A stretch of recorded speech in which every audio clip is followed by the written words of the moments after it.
Natural gas पर डालिए नजर। इंटरनेशनल और डोमेस्टिक नेचुरल गैस प्राइसेस जबरदस्त एक्शन बनते हुए दिख रहा है। यूरोप पे कुछ नेचुरल गैस के कॉन्ट्रैक्ट्स हैं जिसमें आपने 40% का उछाल आते हुए दिखा है। ये ब्लूमबर्ग के हवाले से खबर आती हुई दिख रही है। कल भी हम बात कर रहे थे कि कई सारे कॉन्ट्रैक्ट्स हैं यूरोप में, यूके में, जहां पर आपने करीब 20% तक का उछाल आते हुए देखा था।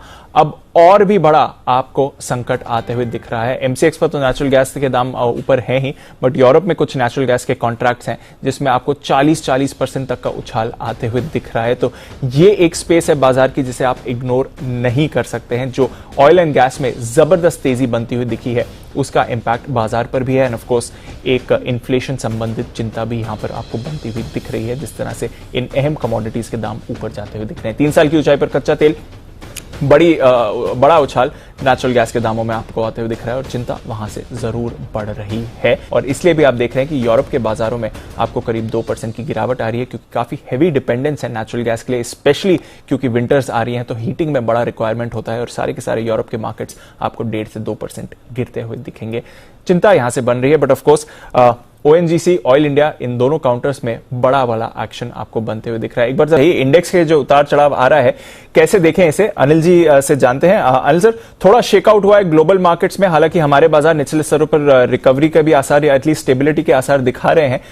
परसेंटेज वाइज गिरावट नहीं है, पर थोड़ा पॉइंट्स देखकर बाजार को डर लग रहा है सर। ठीक बात है और डरना चाहिए भी, और थोड़ी सी बड़ी है, लेकिन ऐसे कोई खास चिंता वाली बात है नहीं दीप। और वैसे भी अगर आप ट्रेंड देखें तो ट्रेंड बहुत साफ है, एक दिन तेजी का एक दिन मंदी का, बिल्कुल बाजार में उसी तरह का माहौल आपको नजर आ रहा है, ग्लोबल मार्केट्स में भी और हमारे यहाँ भी। रेंज के हायर एंड पर सप्लाई आना तय है। आप देखिए 17,900 के नजदीक पहुंचकर सप्लाई आती हुई दिखी है, और जैसे आप 17,600 के नीचे या इसके आसपास आते हुए देखते हैं, वहां से खरीदारी भी आ जाती है। तो मेरा ये समझना है 17,650, 17,700 स्ट्रॉन्ग सपोर्ट जोन जिसकी हम बात कर रहे थे, सुबह उसी रेंज को रेस्पेक्ट किया है। 17,900 के आसपास की रेंज से वहां पर प्रॉफिट बुकिंग आती थी। बैंक निफ्टी पे अपनी कंजेशन जोन के पास पहुंचा है। 38,100 का जो टारगेट था, एग्जैक्टली 38,100 के आसपास का हाई बनाया है, तो 38,000 के ऊपर प्रॉफिट बुकिंग है। यही वापस से 37,500 या इसके थोड़ा सा नीचे आता हुआ दिखेगा, वहां पर खरीदारी आती हुई दिखेगी। तो रेंज बाउंड बाजार है, इसे आपको ट्रेड करना समझना पड़ेगा।